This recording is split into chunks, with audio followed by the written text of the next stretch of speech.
কিভাবে আমরা গ্রামে বীজ থেকে ধানের চারা উৎপাদন করি।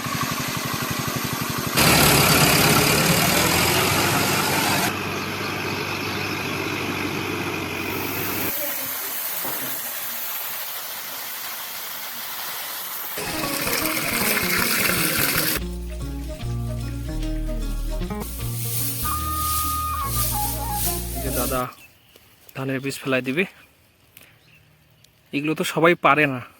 ধানের বীজ ফেলাও একটা আর্ট।